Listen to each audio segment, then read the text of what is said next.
Right, boys.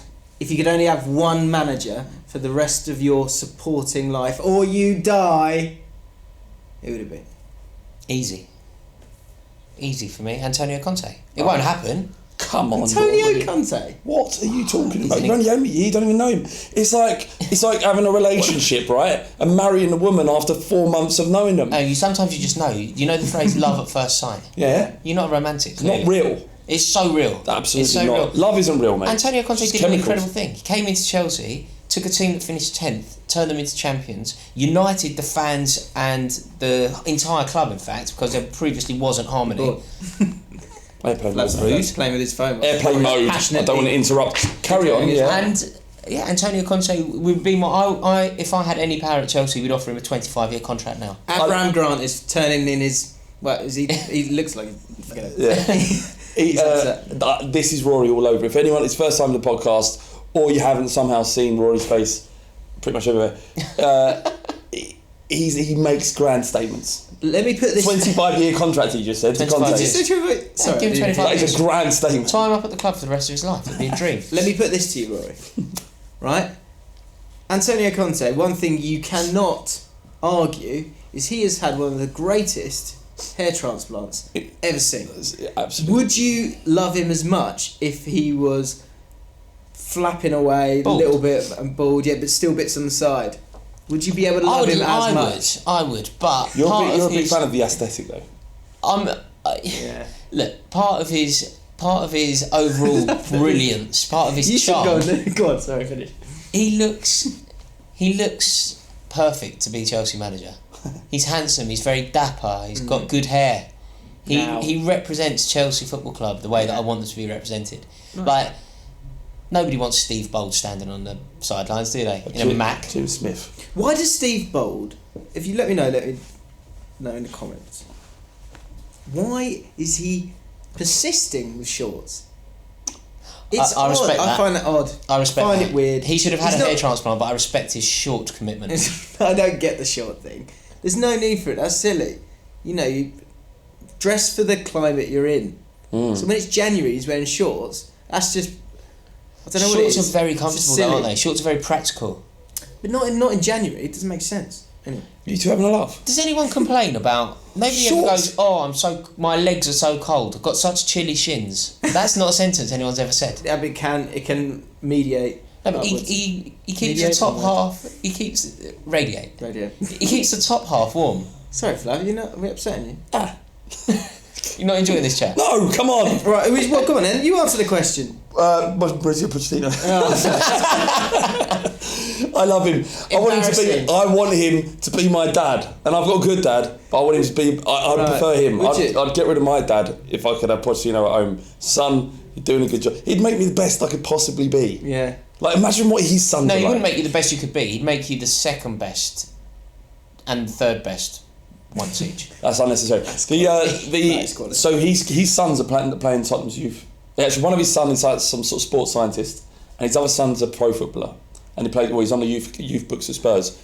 And people are saying, hang on, I've got a point. Okay, are they there on merit or is it nepotism? And look what he's done with Danny Rose. There is no chance that his sons won't be absolutely brilliant. Probably. Never have I heard a positive spin on nepotism.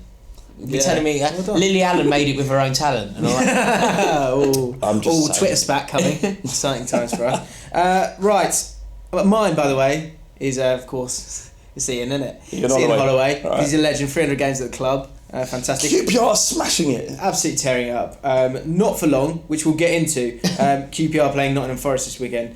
Unbelievable fact there that I'm going to reveal to you all, and also some of the most depressing stats and records in the Football League. Got that to enjoy, including most consecutive draws in the Football League. So stick around for that. Right. If anyone was thinking of tuning out, you've now just dangled a carrot that they will not miss out on. We've got Soldiers Lost in Battle. We've got Soldiers Lost in Yes! Battle, the best bit of the podcast. We say that to the end. It's the best thing the Bolshevik Or does. is it at the end, or is it in the middle? You don't know, maybe stick around. Talk about Chelsea, Man United. Massive weekend of football, actually. Yeah. Chelsea, Man United, and Arsenal City, sorry. I keep getting it wrong in my head. Who's playing at home? Man City. It's at Man City, sorry. And I'll tell you why Arsenal do have a chance in that game of football. All right. Exciting as well. I'll be amazed. Quiz question for the start of the podcast. You've got the whole podcast to try and guess the six English players who have scored against Real Madrid in the Champions League. The reason I asked that is because Flav is... I wouldn't say you're basking in the glory anymore. You've hit the hangover now. Yeah. But we're recording this obviously on a Thursday, and it's the day after Spurs Real Madrid. Yeah. And life is good. Life is very good. I can't say... Like, everyone knows, as a football fan, you know that your football club really dictates what kind of mood you're in, more or less. Absolutely. The older I've got, the better I am at dealing with defeat. And I just kind of do get over it. But there's no denying the fact that I'm much, much happier when Tottenham win and Chelsea win. You know, you're going to be happier as well. But beating Real Madrid like that at Wembley, a place that none of us really enjoy being in, was incredible. I can't describe how happy I was last night. There was a moment of utter disbelief when Eriksen scored and we went 3-0 up against double champions of Europe, won the Champions League 12 times. 3 times in the last 4 years. Is that right? Did I make that up? I think that's correct. Right. Yeah. And this, you know, it's a team. I know they had some injuries and whatnot, but it was just we've all experienced stuff like that, and it's hard to put into words. It was up there. You're talking to a QPR fan. Mate. Well, we beat Wolves on Saturday. So in my FanLeague picks, 10 out of 13 this week. If you want to play FanLeague, you can do that. It's an app that we're all involved in. We've all downloaded it. We're all playing it week in, week out. I am one of the main guys, Flav. You're kind of on the periphery of this one. It's all Alcott, really. Yeah. And I've basically gone to Sven. I go, no, you've had your time at the top. It's up for me now. Yeah. And it's called the age of Alcott. It's the age of Alcott, yeah. 10 out of 13. A paltry 9 out of 13 for Sven this week. Not bad. But we've got our own league, the One for the Weekend League. Come and get involved in it because it's not too late. It's not like added points each week. It's if you play 26 times over a 38-week season, then it takes your best average score within our league. Yeah. So it's not too late at all, so you can get involved. The link to the FanLeague app is in the description. Go and click on it. Do us a favour. Go and click on that. Get involved in the league. I like to get more friends, as I said last week. Yeah. Go and do it. It's really good. Download it. Come on. Yeah. So that you can just play along with us, and we're chatting away on a Saturday morning. It's good fun. I did warn everyone that QPR were going to beat Wolves. Did they listen, Flav? No, they didn't. No, they didn't, Flav. But I didn't listen. You didn't listen either. No one did, and that's why I was top of the tree this week. 10 games in. Oh, sorry. Have you got any English players who, apart from Dele Alli, there's 6 that have scored in the Champions League off the top of your head? Harry Kane's incorrect. I'll let you have one guess, Rory. I can't even think. So I remember them playing Arsenal a few years ago. I remember the away leg. Henry scored. Yeah. I'll tell you. I'll give you the teams. Okay. Arsenal, Leeds, 2 Man United, Lee and 1 Bowyer. Liverpool. Incorrect. Not Lee Bowyer. Michael Bridges. Michael Bridges incorrect as well. Keep guessing. Let us know in the comments if you're watching on YouTube. Don't forget to check it out on iTunes as well because... David Beckham. Tell them about... David Beckham is correct. You've got one. Well done. Tell them about the jingle on iTunes. Tell them about the jingle on iTunes. It's good. Oh. At the start of the pod. Oh, yeah. So I understand. So what... I don't know if you... I know you guys on YouTube, yeah? And you're watching this, right? Podcasts, traditionally, where I come from, they're audio, all right? Right in your ear roll. And if you're on a tube, you can't always watch YouTube and whatnot. So why don't you head over, listen to the FanLeague One for the Weekend podcast, and then you'll hear an incredible jingle. An exclusive jingle that's made up of like our words. It's like music to the beat of literally our words, nothing else. It's genius. How'd you do that? How do you do that? That's your brother. That's brilliant. My brother's a sound engineer, and he's good at it. 10 games into the season, who is going down? Crystal Palace are going down. Yeah. I think Everton. So the bottom 3, Everton, Bournemouth, Crystal Palace. Also down there, Swansea City, West Ham, West Brom. The newly promoted teams are 13th, 12th and 9th currently. Where are Bournemouth? Bournemouth are 19th. Okay. Game against Newcastle this weekend away from Brighton? How are they? Brighton are 12th. They could still go. You think they'll still drop like a stone? Palace are down though, aren't they? Palace have got 4 points, 3 of which came against Chelsea, so they can't even... They're 3 points that you're sort of not entitled to. You can't rely on beating Chelsea. You can't rely on beating Manchester United. That's what they need to be taking points from their competitors. They need to be taking points against the Huddersfields and people like that. And the fact they're not doing that... But doesn't that show that they can beat the best teams? No, it shows that Chelsea were abysmal. They fluked it and they've nicked 3 points that they will not get again. They're not... Like, when Manchester United go, they're not going to get 3 points. I think it's going to be one of the best relegation scraps, if you can say that, because it's horrible when you're down there, that we've seen in a long, long time. Because anyone from 7th, Burnley, down to 20th, obviously, could easily go down. Easily go down. Palace, Brighton, Bournemouth. It's bad for the south. It is bad for the south. Huddersfield, Newcastle and Brighton have amassed the most amount of points of any 3 promoted teams in the last 10 years. It's very good. Huddersfield, I think, will still go down. Do you? Yeah. Have you told? I'll let him know. He doesn't seem to want to listen. But yeah, I think Huddersfield, I think Swansea, and I think there's going to be a shock there. It could be West Ham or Stoke. I think Stoke could go down. I'd love it to be West Ham. I don't rate Stoke. Just love it to be West Ham. Yeah. I just the problem is that no matter how good a squad is, there's the old cliche about that they're too good to go down. The problem is once that rot starts to set in, and heads drop, no one's fighting for each other. Very difficult to fix that. Everton are in trouble, and Palace are in trouble. And for that very reason, both of those teams, their squads should be nowhere near. Imagine Everton if they actually... Like what was it? What the amount of money was in 140 million. They had the best window. They are, really going to push on for the Champions League spots. This is their year. It'd be fascinating in the way that it was fascinating to watch Leicester win the league. It'd be fascinating seeing a huge club like that go down.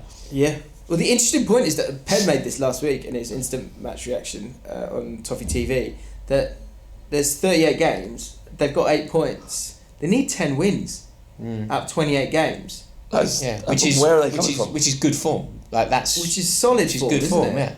So it's... And when you think of it like that, it's a bit more real, isn't it? It does feel, yeah. But it nearly happened to Everton. It wasn't that long ago. Chelsea kept them up. To the last day of the season, Chelsea were playing at home to Bolton, and Everton were playing.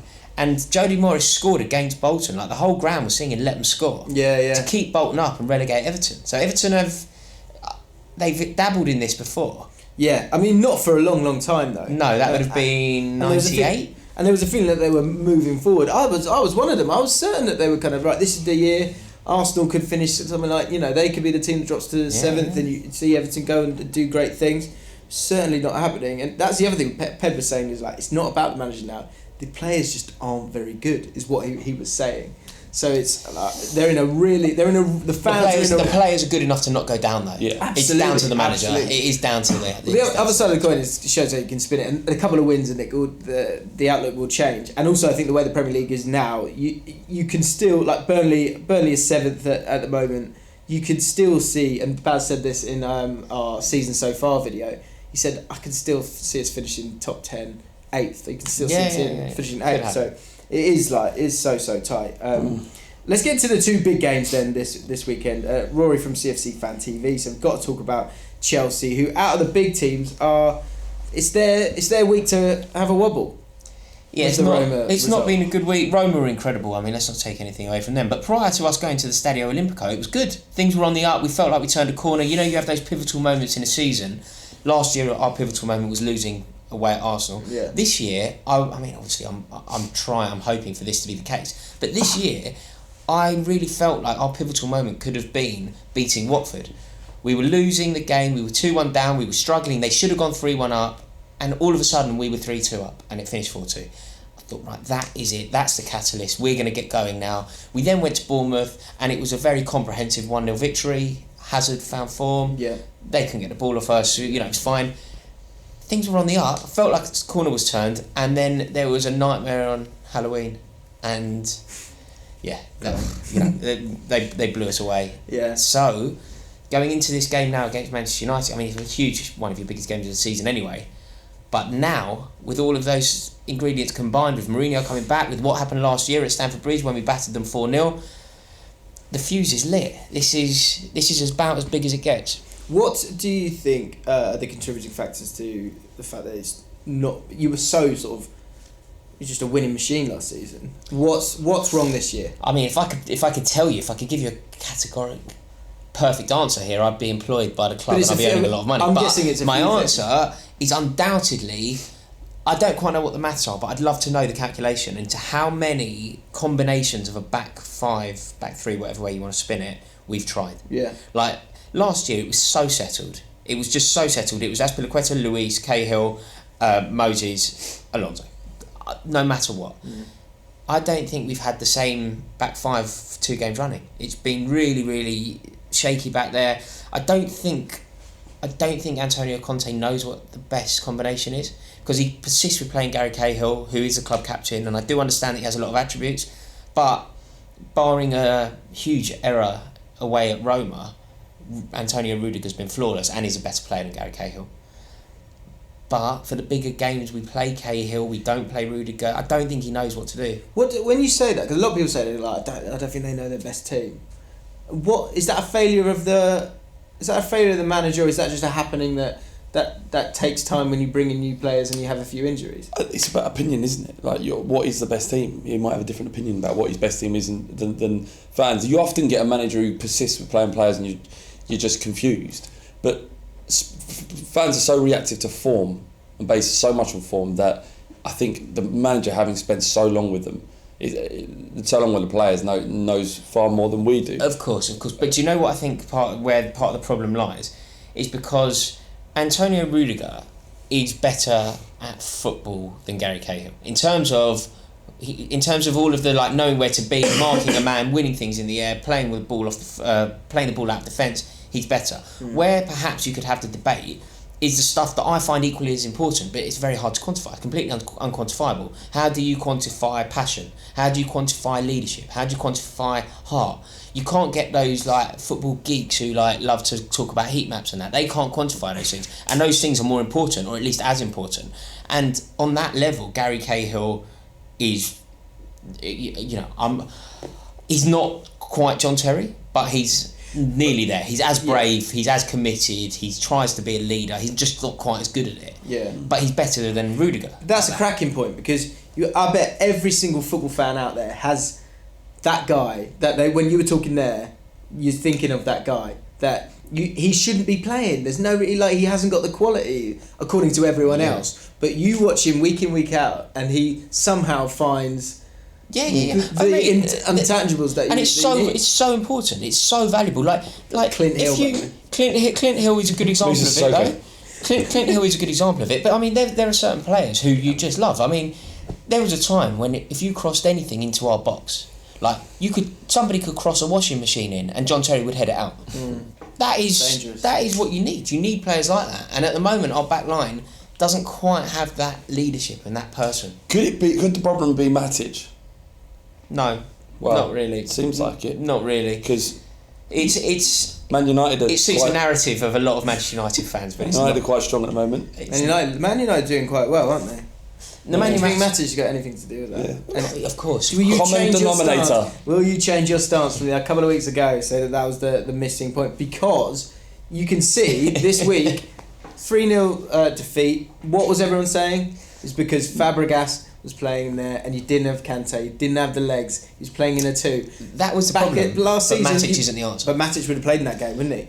Matic and you would have had a more solid side in that game. Yeah, but equally, you're Kante throwing away the title. You're throwing away the Concede. title. No, but Matic isn't. Look, I'm not slating Nemanja Matic. I think he's a wonderful footballer. He played a crucial part of 2 sides that won the Premier League out of 3 years. Like, we won the league in 2 out of 3 seasons, and he played a pivotal part in both of them. He's obviously fantastic at football. He just wasn't right for us. The way that we play the game, he's a very slow-paced player. He likes to take the sting out of the game. Suits Mourinho, tranquilo. That isn't how we play. With us, our whole play is, right, get Bakayoko on the ball, Kante makes a run in one direction, you get Pedro crosses, Morata makes a diagonal, and suddenly Hazard's in loads of space. It's all fast tempo and exciting and electric if it works. But you say Matic that. Isn't that. But you say all that, but you won the league last year. You were the best team last year. Exactly. So why would you get rid of someone who's part of that? Because he didn't get rid of him. He wasn't. He wanted out. Certain transfers, I think we've said this before, certain transfers are very rare, but they suit all parties. And this is an example of everybody winning in a transfer. Manchester United needed somebody to stabilise that midfield. They got one of the best in the business. Chelsea wanted a player who had become a bit stale at the club. They wanted him out. They got Fortune for a 29-year-old. And Nemanja Matic needed a new challenge.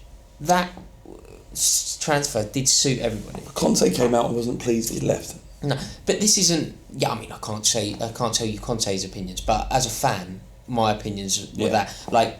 It isn't one that irks me. It isn't Juan Mata. Like, Juan Mata still troubles me when, like, I wake up in a cold sweat at the thought of giving him Juan Mata. Isn't he? No, because he's such a wonderful football player. Yeah. He's incredible at the game. Matic isn't that man. He's a nice man as well. He's a lovely man, but my priorities are on the field. Let's move on to Mourinho, because it's an interesting quote here, and I think we'll get on to the point, because I think it is an interesting point that he's made.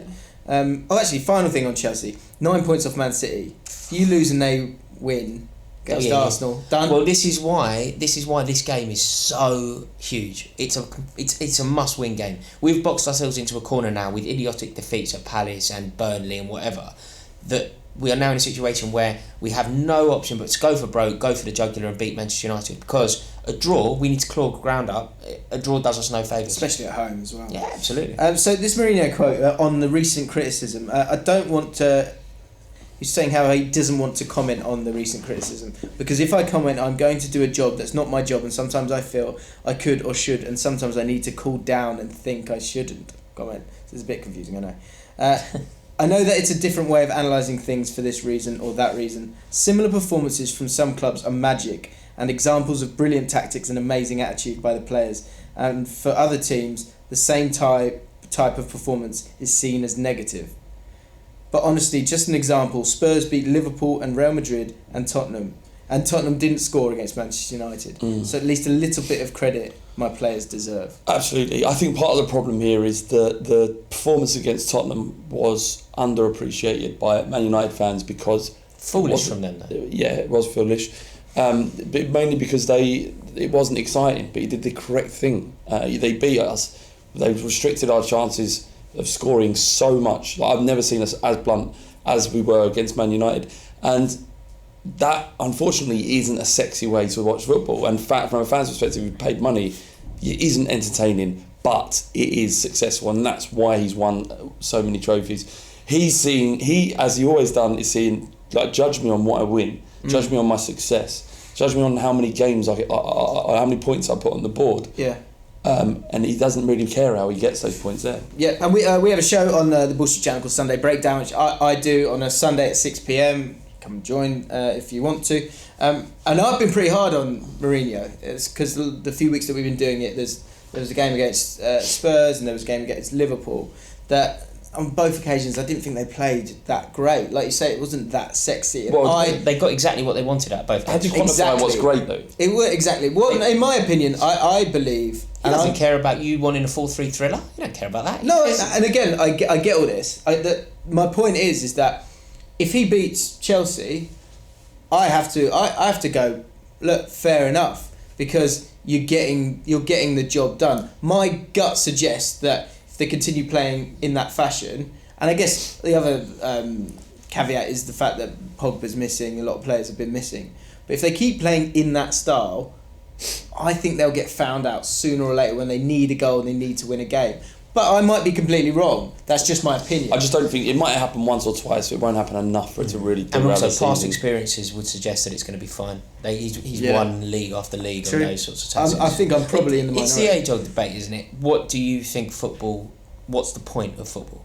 Yeah. Is it entertainment or is it not entertainment? If you think it's entertainment, if it's the equivalent of buying a theatre ticket or a cinema ticket or going rollerblading, then this is terrible and you deserve a refund. That isn't how I approach football in the slightest.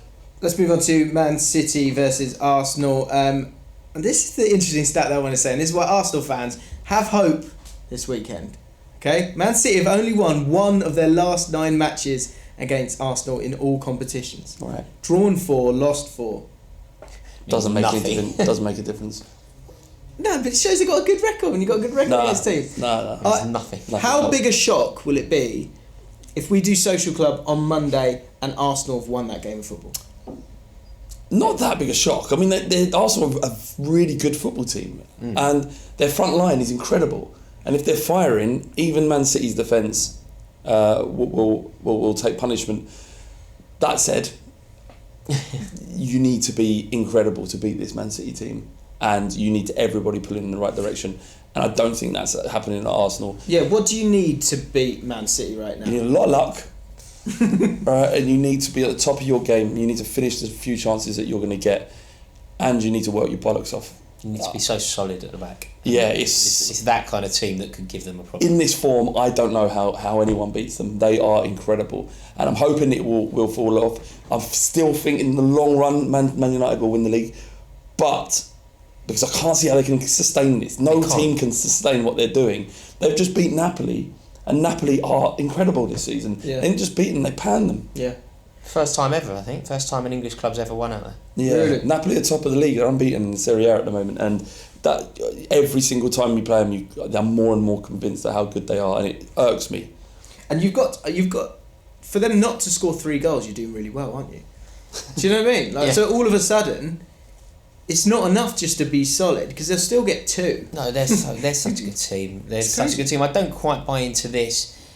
I think people are being embarrassingly premature about some of the plaudits. People are comparing them to like the best teams that the Premier League has ever seen. You can't. They're 10 games in. They have no right to be mentioned in the same breath as the United team that won the treble. They have no right to be mentioned in the same breath as the Arsenal team that went unbeaten.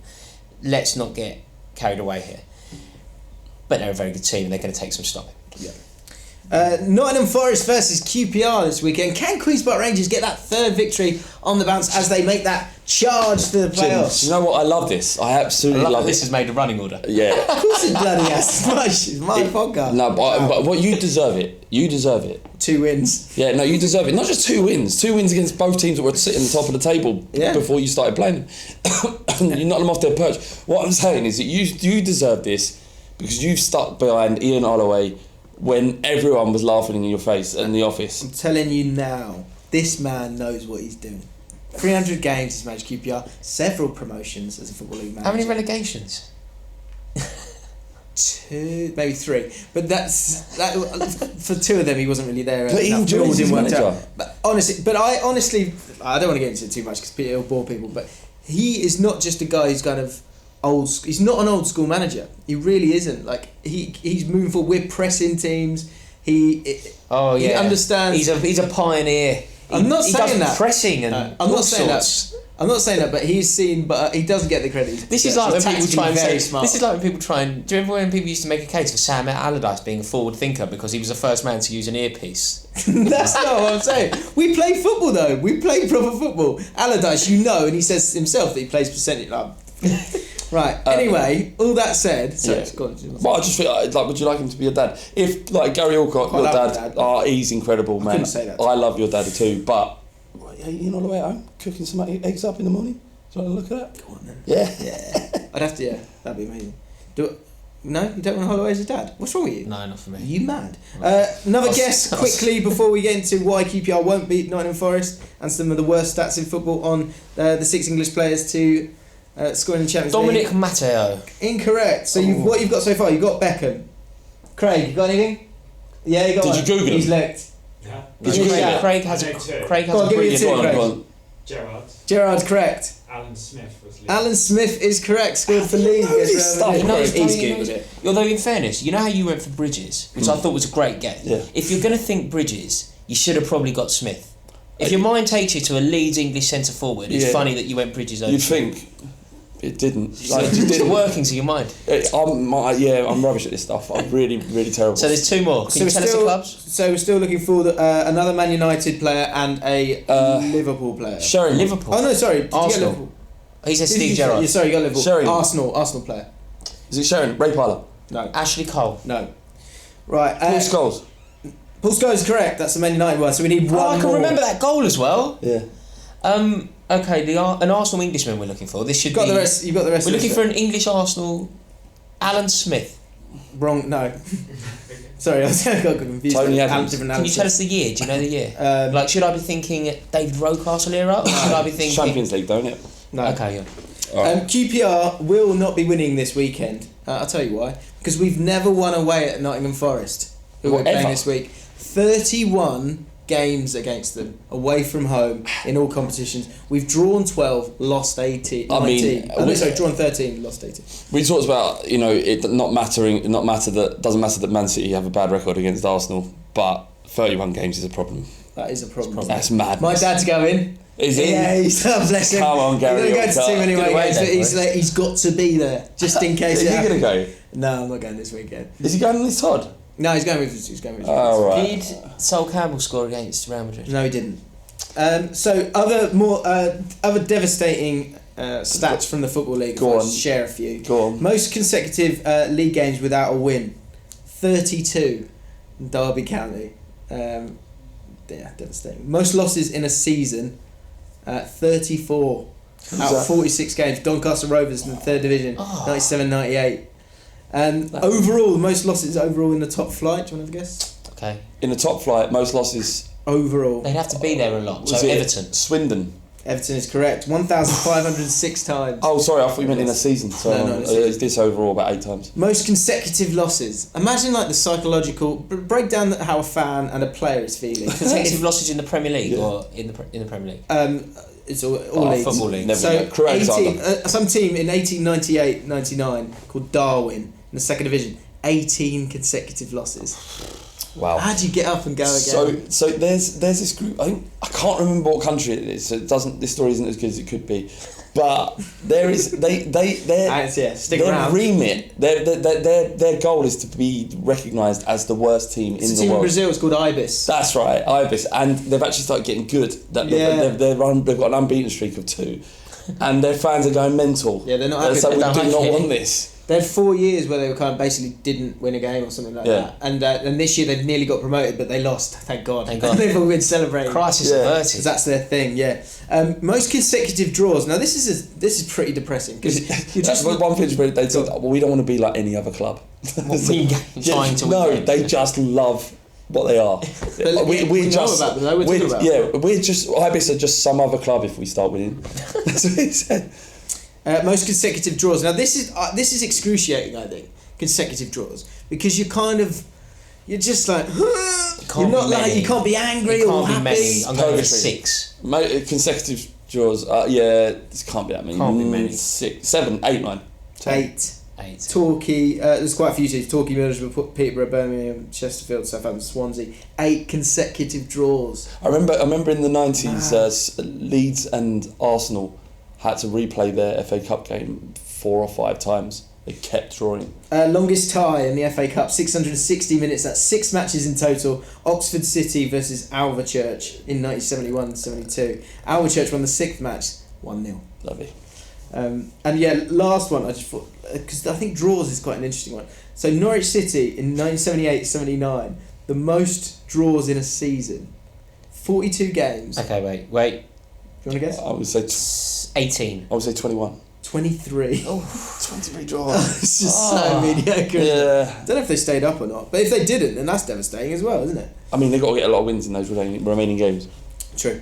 If you've got any negative, boring, and just trivial stats, then let us know in the comments below because I like them. Yeah, good. I'm still racking my brain for this Arsenal player. We need an Arsenal player. Go recent. Go recent. Oh, recent. Yeah. Well, they haven't had any English players recently. Yeah, they got loads. Oxlade. Walcott. No. I thought that was going to be right. Do you know it? Of course he knows. Craig just He's not going to reveal it. No. No, because if we don't get it, they have to go in the comments. Another quick stat. Just keep brightening up your day or whatever you're doing right now. Most draws overall. Oh, we stood already. Jesus. Last one. Last one. Everton again, 1,106. Right, soldiers lost in battle. Yeah. Fine. Sort of. And also after that, comment of the week, which is regarding the excuse of having children and if you should still miss the football. So a very good comment. If you've written in your soldiers lost in battle, right, but we haven't read it, you can guarantee that we will read it out by downloading the app and dropping the message inside the One for the Weekend chat. Nice. If you do that, that is a shout. If you do that, we will guarantee you read it out. Superb. The link. Superb. The link is in the description below. Yeah, we've had a load, but you can go to the top of the queue, download that. We will read whatever you say. Yeah. Yeah. Well, within reason. Right. Go on, Flav. Do your thing. Okay, this is the time of the week where we come together as brothers to join hands and remember those that have some difficult periods in their time when they've been forced to miss football games that they had, in any righteous place would never have happened, right? And we're together, we're here for you, all of us here for you. Jimmy Alcott, we've got Rory Jennings and me, Gary Flavel, if you must know. So, let's go. One more time, into the breach. Let's go. Dear friends. Dear friends.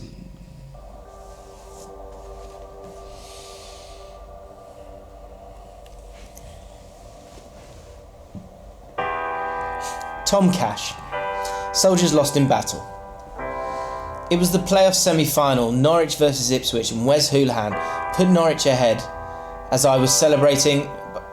And Wes Hoolahan put Norwich ahead as I was celebrating by standing on my chair, giving the finger to the Ipswich fans. My mate pushed me in joy, and I fell over, getting my leg stuck and twisting my ankle and cutting my shin.